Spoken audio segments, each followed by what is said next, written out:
Sifu.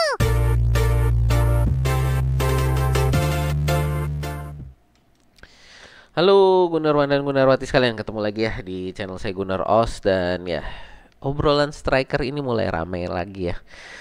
Ya, posisi yang dimana para fans Arsenal merasa bahwa Arsenal nih perlu penambahan personel nih ya.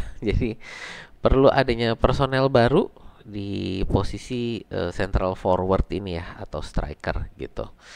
Ya, saya sendiri sebenarnya bukannya anti beli striker, tapi bahwa saya di beberapa musim ini ya, saya melihat bahwa penambahan di sisi midfield ini lebih penting ya buat saya pribadi. Cuman kita lihat saat ini midfield sudah mulai terpenuhi.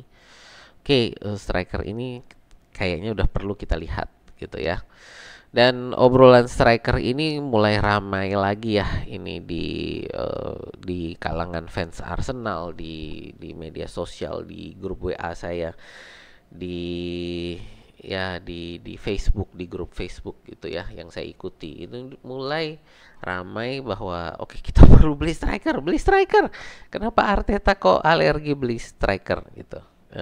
Terutama dari dua pertandingan terakhir ya, melawan Fulham di mana kita seri satu sama, Havertz yang starter, lalu Jesus yang menjadi penggantinya di sekitar menit 70-an itu ya, tidak berhasil membongkar pertahanan Fulham. Jadi ya kalau di situ saya paham, tapi lalu juga di 3-0 ya, kita kemenangan kemarin melawan Monaco. Ini menjadi satu momen lagi adalah karena Jesus yang sudah one on one dengan kiper itu dua kali ya, Jesus itu one on one dengan Mayeki, kipernya Monaco. Itu keduanya tidak bisa dikonversi menjadi gol. Sebenarnya ada satu lagi ya, itu momen one on one, tapi itu adalah Odegaard. Ya, Odegaard juga pada momen itu tidak berhasil mengkonversi, di mana dia one on one dengan Mayeki juga tidak berhasil mengkonversi itu menjadi gol gitu ya. Tapi Jesus sendiri menurut saya ada satu nilai plus kemarin ya, di mana dia dua kali one on one gagal. Dan dia juga sebenarnya kan tertekan untuk perlu mencari gol sebagai seorang striker.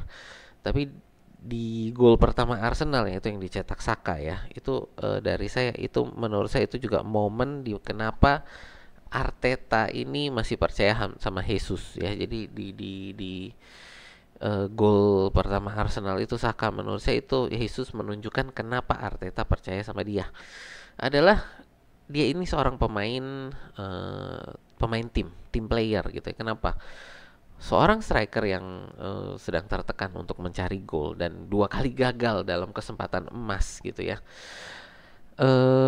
Biasanya akan di momen itu dia menerima bola di depan gawang, sudah dekat sekali dengan gawang, dia akan mencoba mencetak gol sendiri. Dimana pada saat itu menurut saya kalau dia mencoba mencetak gol sendiri itu akan menjadi malapetaka lagi. Kenapa menjadi malapetaka? Karena dia sudah mulai ditutupi oleh para pemain belakang. Ya, para pemain belakangnya Monaco itu udah mulai nutup dia. Posisinya kiper Mayeki juga udah mulai menutupi posisi dia. Nah, di situ dia bisa melihat satu ruang kosong yang dimana di situ belum ada pemain Arsenal. Jadi kalau kita lihat bola yang ditendang Jesus itu adalah ke ruangan kosong. Tapi dia ngerti bahwa kalau dia lempar bola ke situ, Saka akan bisa kejar bola itu dan mencetak gol. Gitu ya. Jadi menurut saya ini dia punya visi sebenarnya. Dan ya, saya makanya berkali-kali bilang sebenarnya kita mungkin untuk Jesus ini diposisikan dia menjadi pelapisnya Saka aja, jadi sayap kanan, karena menurut saya dia untuk bermain sebagai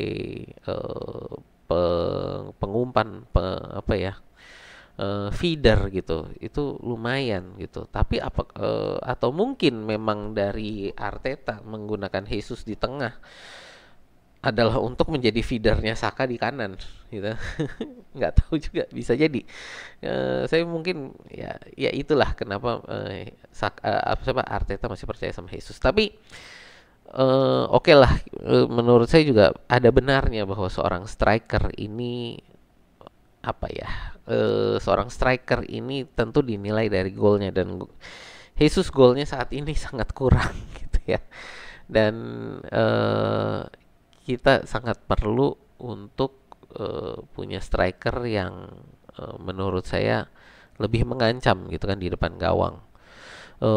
Dan ya menurut saya juga harusnya Jesus seminimal-minimalnya ada satu gol harusnya di babak pertama itu ya, dari one on one itu 2 kali. Nah, tapi ya yang sekarang kita mau ngomong adalah kenapa Arsenal sampai sekarang masih belum ada beli striker gitu ya.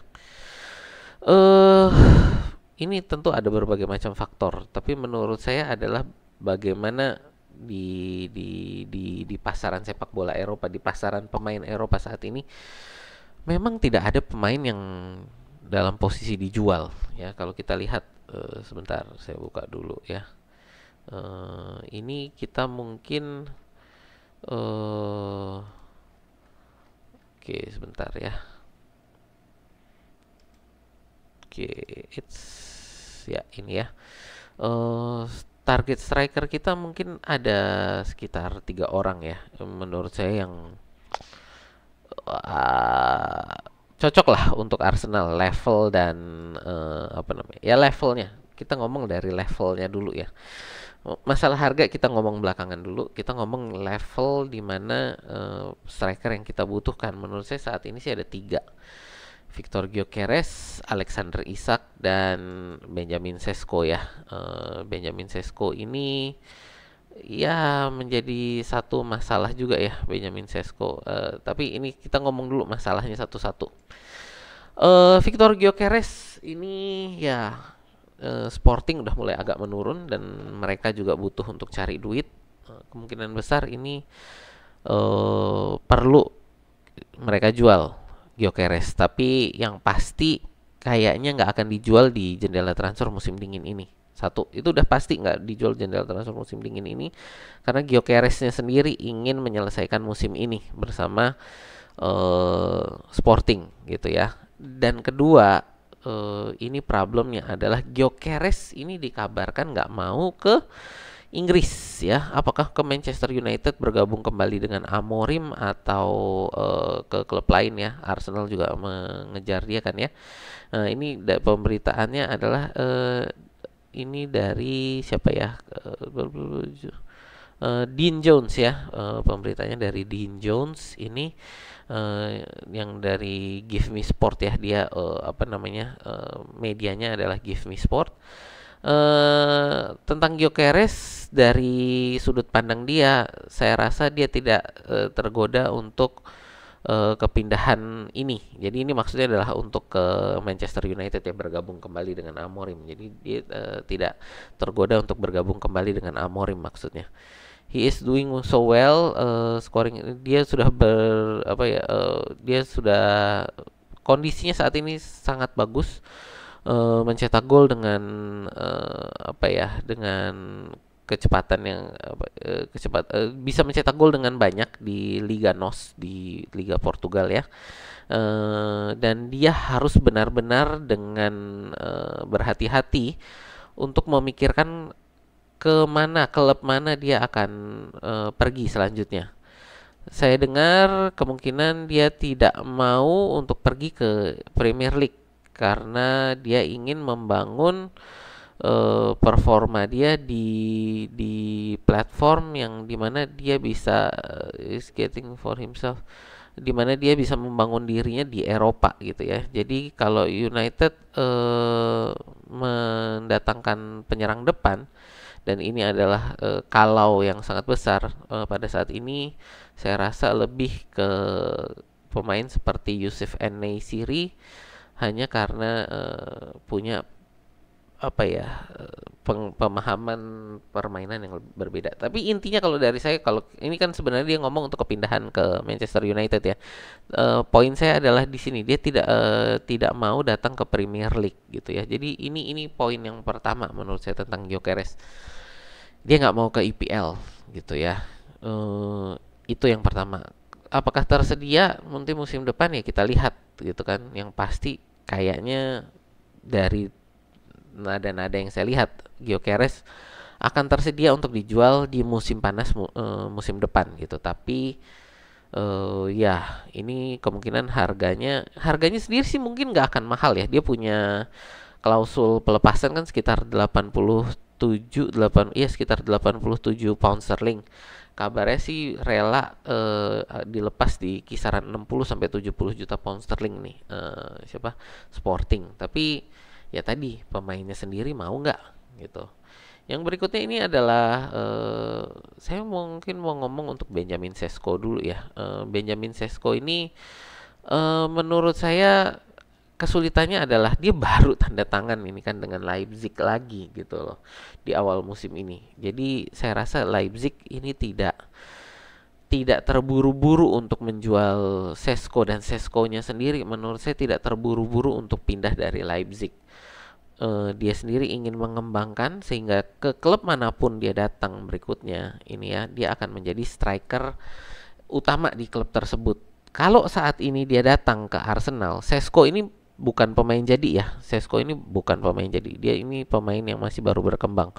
Jadi kalau Sesko datang ke Arsenal sekarang, dia akan menjadi pelapisnya Kai Havertz.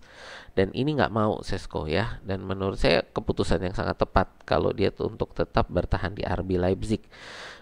Sehingga nanti kalau dia datang ke klub manapun, dia akan menjadi striker utama gitu ya. Jadi dari sudut pandangnya Sesko menurut saya ini keputusan yang tepat. Tapi sebagai pendukung Arsenal tentu saya berharap ya nggak apa-apa lah, lu datang aja ke Arsenal jadi pelapisnya Havertz, nanti kan lu bisa berkembang bla bla bla. Tapi ya eh, dari sudut pandangnya Sesko ya benar lah gitu ya.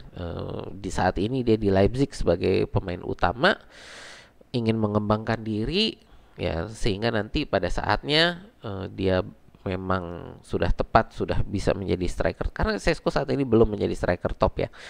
Eh, Namanya sudah ada tapi belum sampai di titik sebagai striker top gitu. Jadi ya kalau menurut saya eh, sebagai seorang pemain ini keputusan yang tepat gitu ya. Ini jadi problemnya Sesko adalah kontraknya masih panjang di Leipzig dan dianya sendiri juga nggak buru-buru ingin pindah gitu ya. Oke, next. Nah yang ini kemungkinannya yang menurut saya paling besar ini adalah Alexander Isak. Ya Alexander Isak ini ya dia di Newcastle kan.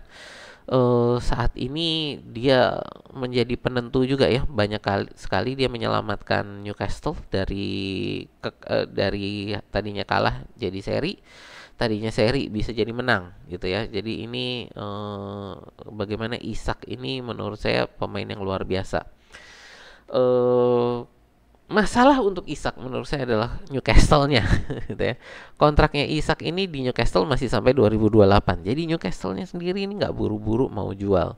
Dan kalaupun mau jual, saya rasa ini seperti yang terjadi di awal musim. Mereka pasang harga yang gila, 120 juta pound sterling untuk Isak musim ini ya, di awal musim ini. Musim depan menurut saya kalaupun turun nggak akan turun banyak, kemungkinan besar masih akan ada di kisaran 100 juta pound sterling. Di mana Newcastle ini ingin menjual Isak. Isaknya sendiri sudah kasih tanda-tanda kalau Newcastle tidak dapat pertandingan Eropa, kayak kalau yang saya tangkap ini adalah minimal nggak masuk di Europa League gitu ya. eh, Isak kemungkinan akan minta dijual gitu. Nah, dengan minta dijual, apakah harganya bisa turun? Menurut saya mungkin turunnya juga nggak banyak-banyak. Sekali lagi tadi kontraknya Isak masih sampai dengan 2028. Jadi tidak terburu-buru Newcastle untuk menjual gitu loh. Mulai mungkin terburu-buru ya musim depan lah, musim depan lagi. Sorry, berarti musim berapa? 2026, 2027 ya, baru dimana mulai terdesak Newcastle untuk menjual Isak. Tapi menurut saya Newcastle ini kemungkinan ya akan memasukkan Isak ke dalam bursa pemain kalau mereka tidak bisa dapat minimal Europa League gitu. Nah, itu. Jadi problemnya saya rasa teman-teman bisa lihat ya bahwa di level pemain yang papan atas ini Arsenal eh kesulitan mencari pemain yang memang levelnya sudah di situ gitu loh. Ya tadi untuk Gyökeres nggak mau ke IPL, Sesko masih tidak terburu-buru untuk keluar dari Leipzig, Isak harganya akan mahal banget gitu ya. Jadi problemnya di situ. Ya satu lagi Isak sendiri juga rentan cedera ya. Tapi itu lain lagi lah ceritanya.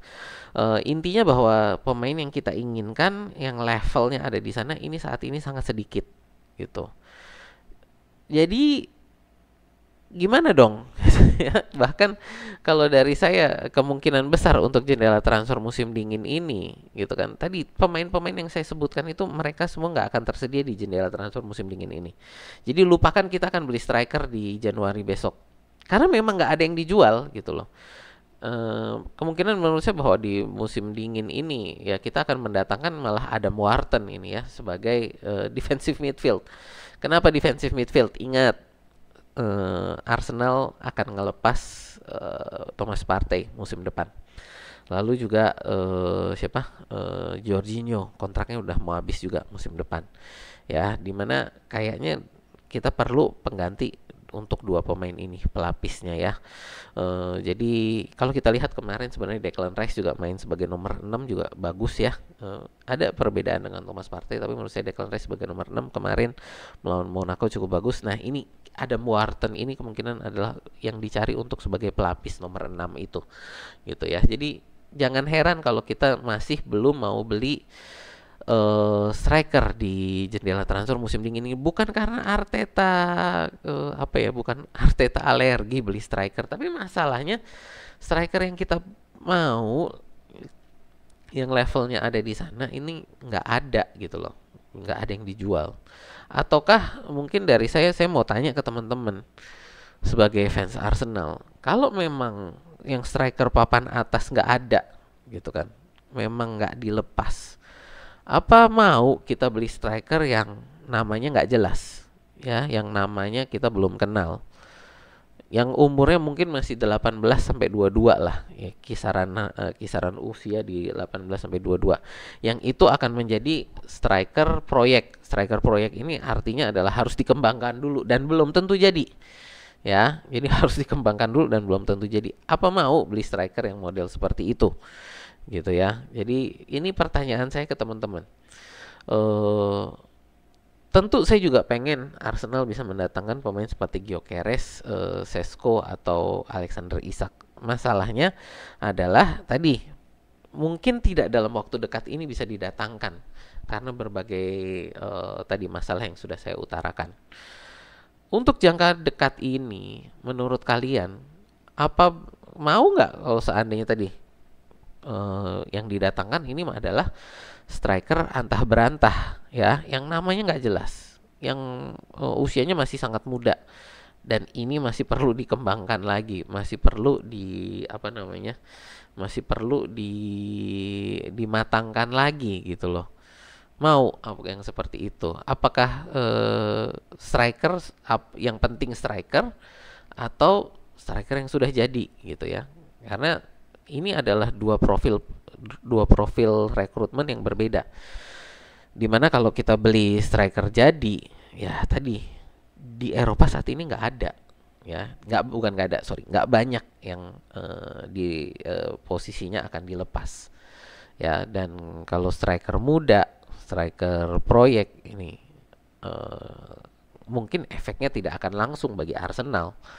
Tidak mungkin dalam 1-2 musim ke depan, masih belum kelihatan mau yang seperti itu gitu ya. Jadi ya itu sih dari saya ya untuk masalah striker ini. Jadi ya silakan dari saya pendapat teman-teman gimana, boleh tulis di kolom komentar ya. Mau adu argumen dengan saya silakan, nggak masalah karena ini adalah topik yang menurut saya sangat panas saat ini ya. Saya nggak keberatan kita untuk berdiskusi ya. Ya silakan tulis di kolom komentar pendapat teman-teman tentang masalah striker ini. Itu tadi pendapat saya tentang kenapa sih Arsenal susah banget beli striker gitu ya. Ya, kira-kira seperti itu. Dan untuk teman-teman yang udah nonton sampai sini berarti teman-teman suka dengan konten-konten saya ya. Ya, silahkan di like, share, dan subscribe dan tulis juga tadi pendapat teman-teman di kolom komentar. Ya, itu aja dari saya. Terima kasih yang sudah nonton sampai selesai. Sampai jumpa di video kita berikutnya ya.